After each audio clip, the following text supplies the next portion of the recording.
Eyang Cerita mempersembahkan cerita silat dengan judul Bunga di Batu Karang. Cerita silat fiksi ini berlatar belakang Kemelut Kasunanan Surakarta. Selamat membaca dan mendengarkan. Kabar penggemar BDBK semuanya, Eyang doakan semua dalam keadaan sehat dan dilancarkan rezekinya. Mari kita dengarkan cerita silat ini. Bunga di Batu Karang, episode 10 bab 7. Jangan sombong di Panala, teriak yang lain, kau memang pandai berbicara. Mungkin kau sekarang dapat juga membujuk pangeran, sehingga kau mendapat kepercayaan. Setiap kali kau memang berhasil membujuknya, bahkan kadang-kadang kau berhasil merubah keputusan yang sudah dijatuhkan oleh Pangeran Ranakusuma. Tetapi kami sudah muak, kau adalah seekor ular yang berkepala dua. Kau menggigit Raden Rudira, tetapi kau sempat menjilat untuk mendapatkan kepercayaan. Jika kau masih tetap seperti sekarang, kamilah yang akan membunuhmu. Wajah di Panala menjadi merah padam. Hampir saja ia kehilangan kesabaran. Namun ia masih mencoba untuk menahan diri dan berkata, kalian kehilangan nalar yang bening. Tetapi aku hanya mendapat perintah untuk memanggil kalian. Karena itu aku tidak berani melanggar perintah itu dan berbuat sesuatu melampaui tugas yang diberikan kepadaku. Bohong, bohong, teriak orang-orang itu sahut menyahut.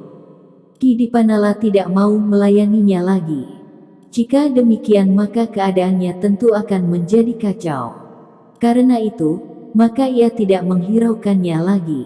Ditinggalkannya orang-orang itu sambil berkata, terserah kepada kalian, apakah kalian masih mau mematuhi perintah Pangeran Ranakusuma atau tidak? Ketika Ki Dipanala memasuki pintu masih terdengar beberapa orang berteriak, berhenti, berhenti. Jawab pertanyaan kami. Tetapi Ki Dipanala tidak menghiraukannya lagi. Sepeninggal Ki Dipanala para pelayan itu menjadi termangu-mangu. Di antara mereka adalah beberapa orang pengiring Raden Rudira jika Raden Rudira pergi berburu atau pergi kemanapun yang agak berbahaya baginya. Orang itu benar-benar gila. Ia berhasil menjilat melampaui orang lain meskipun tampaknya ia tidak disukai. Agaknya Raden Rudira merupakan penghalang baginya, sehingga dengan licik Raden Rudira dan Mandra sekaligus dibinasakan. Kita tidak tahu alasan apakah yang dikatakannya kepada pangeran, sehingga ia justru mendapat kepercayaan. Marilah kita menghadap. Kita akan mendengar penjelasan itu, dan agar pangeran tidak marah kepada kita. Mungkin Ki Dipanala dapat membumbuinya, dan mengatakan yang tidak sebenarnya, bahkan berlawanan. Gagak disebutnya bangau dan bangau dikatakannya gagak. Ya, lebih baik kita menghadap. Mudah-mudahan pangeran mendengarkan suara kita. Kita bersama-sama akan menyampaikan kebenaran tentang orang itu. Ya, orang itu memang harus digantung karena ia telah membunuh dua orang sekaligus. Demikianlah para pelayan dan pengawal Raden Rudira itu pun kemudian memasuki ruang belakang dan duduk berdesak-desakan di lantai menunggu kehadiran Pangeran Ranakusuma. Namun dalam pada itu, selagi mereka sedang mereka-reka tuduhan yang paling baik untuk menggantung Ki Dipanala, beberapa orang di antaranya bertanya kepada diri sendiri, apakah benar Dipanala telah melakukannya? Dan apakah benar-benar Ki Dipanala pantas melakukannya? Sebelum peristiwa akhir-akhir ini, Ki Dipanala adalah orang yang berpikir bening. Ia bukan sejenis orang yang dapat berbuat licik. Meskipun demikian orang-orang yang masih dapat membedakan sikap dan perbuatan seseorang itu tidak mengatakannya kepada orang lain, karena suasananya memang tidak menguntungkan. Sejenak kemudian Pangeran Ranakusuma pun memasuki ruangan belakang diiringi oleh Ki Dipanala dan tabib yang telah gagal mencoba menyelamatkan jiwa Raden Rudira, serta telah mengetahui serba sedikit rahasia yang tidak dapat dikekang meloncat dari mulut Raden Ayu Galihwarit. Para abdi itu pun kemudian menundukkan kepala mereka dalam-dalam ketika Pangeran Ranakusuma sudah duduk di hadapan mereka. Mereka hanya dapat menunggu apa yang akan dikatakannya. Pangeran Ranakusuma memandang mereka sejenak. Para abdi itu adalah para abdi yang setia. Tetapi tentu ada di antara mereka sekedar mengabdi karena ingin mendapat nafkah dan bahkan tentu ada orang yang mempunyai pertimbangan seperti Mandra meskipun dalam bentuk yang lebih kecil, yang tidak segan-segan meninggalkan pekerjaannya di istana ini jika ada kesempatan yang lebih baik baginya. Baru sejenak kemudian Pangeran Ranakusuma itu berkata langsung pada persoalannya, Rudira telah meninggal. Beberapa orang di antara para abdi itu mengangkat wajahnya. Namun wajah-wajah itu pun segera tertunduk kembali. Seperti kalian mengetahui, Mandra pun sudah mati. Kepala para abdi itu pun terangguk-angguk. Tentu kalian bertanya, kenapa mereka mati? Kepala itu pun terangguk-angguk lagi. Mandra telah dibunuh oleh Dipanala. Serentak orang-orang itu mengangkat wajah mereka. Bahkan beberapa di antara mereka bergeser sejengkal. Kemudian dengan mata yang bagaikan menyala mereka memandang wajah Dipanala yang berkerut-merut. Apakah kalian tidak bertanya kenapa Mandra telah dibunuh oleh Ki Dipanala? Hampir serentak para pelayan itu menjawab, hamba pangeran. Hamba ingin tahu, apakah sebabnya? Pangeran Ranakusuma memandang Ki Dipanala sejenak. Lalu katanya, mereka bertempur di tengah jalan. Terdengar suara bergeramang. Lalu mereka terdiam ketika Pangeran Ranakusuma melanjutkan, ternyata bahwa Mandra tidak dapat memenangkan pertempuran itu sehingga ia justru terbunuh. Wajah-wajah itu menjadi tegang. Pangeran Ranakusuma belum menjawab, kenapa Ki Dipanala bertempur dan membunuh Mandra. Tetapi mereka sudah menetapkan bahwa Ki Dipanala memang akan membunuh Raden Rudira, sedangkan Mandra mencoba menyelamatkannya.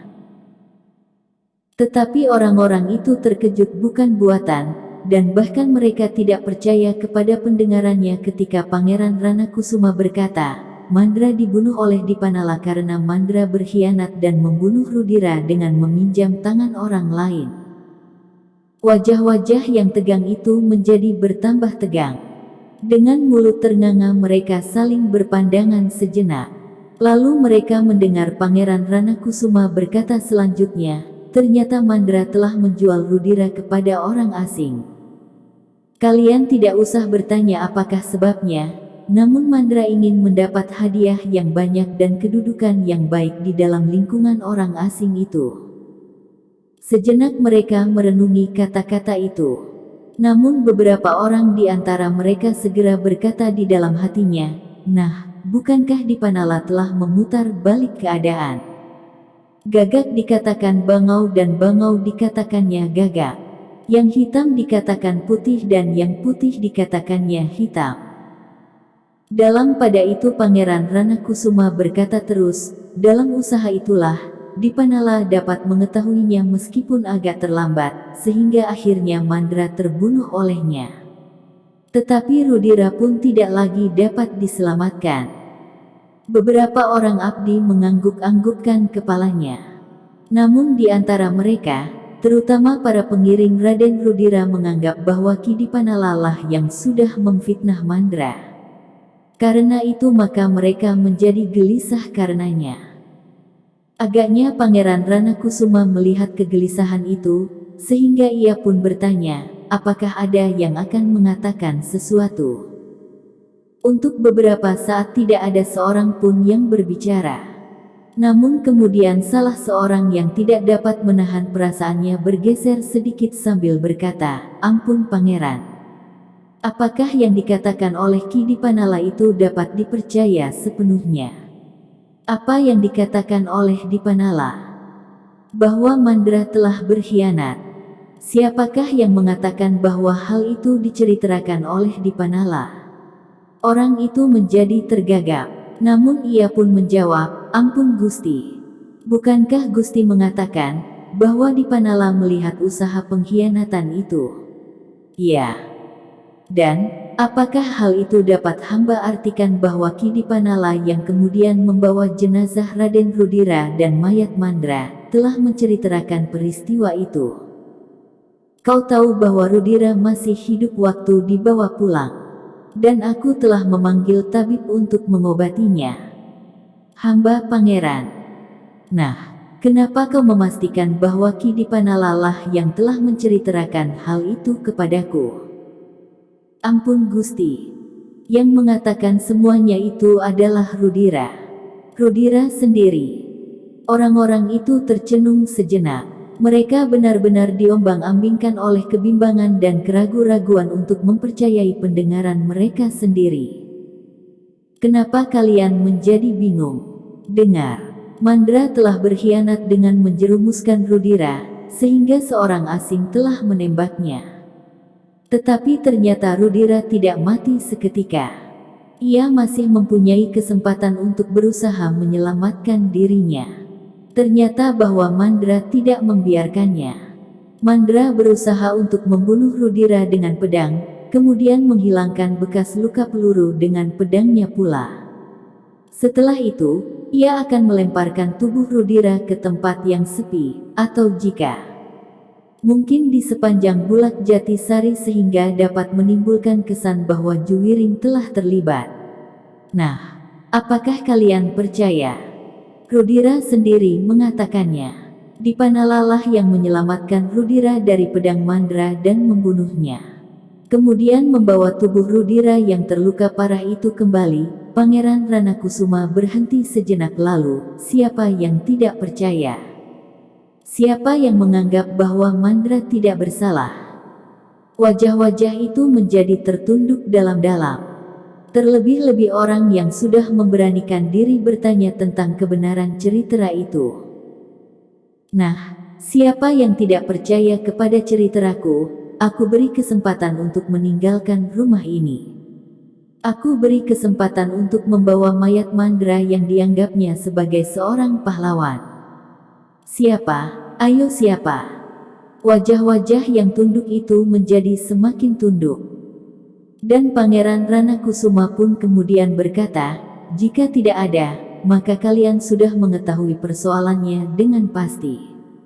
Nah, sekarang kalian akan menyelenggarakan jenazah Rudira. Semuanya aku serahkan kepada Dipanala dan tabib ini.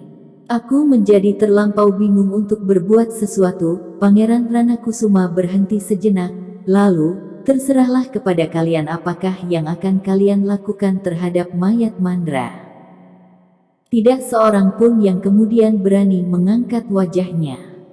Mereka mengerti, di balik kata-kata yang keras itu sebenarnya tersembunyi perasaan yang pedih. Sangat pedih. Pangeran Ranakusuma pun terdiam pula sesaat. Beberapa kali ia menelan ludahnya. Disekanya keringatnya yang membasah di kening.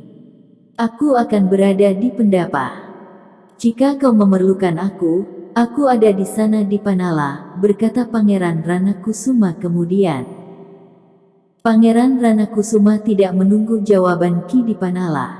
Ia pun kemudian berdiri dan meninggalkan ruang belakang itu kembali ke pendapa dan duduk di tempatnya semula merenungi malam yang gelap. "Nah, marilah. Kita harus menyelenggarakan tubuh Raden Rudira. Lukanya tidak begitu besar, tetapi agaknya justru karena ia terbanting dari punggung kudanya yang lari kencang dan darah yang mengalir dari lukanya itu, nyawanya tidak tertolong lagi." Para pelayan itu pun tiba-tiba menyadari keadaan yang sebenarnya. Mereka pun kemudian berebut dahulu menyediakan kelengkapan untuk jenazah Raden Rudira. Mereka seakan-akan tidak mau mengingat lagi bahwa di samping Raden Rudira masih ada juga Mandra. Bersambung 10 bab 8. Bagikan. Klik bagikan untuk banyak pembaca Sare ke media sosial Facebook, Twitter, dan lain-lainnya. Jangan lupa subscribe dan nyalakan lonceng notifikasi. Baca jilid berikutnya. Atas perhatiannya saya ucapkan terima kasih.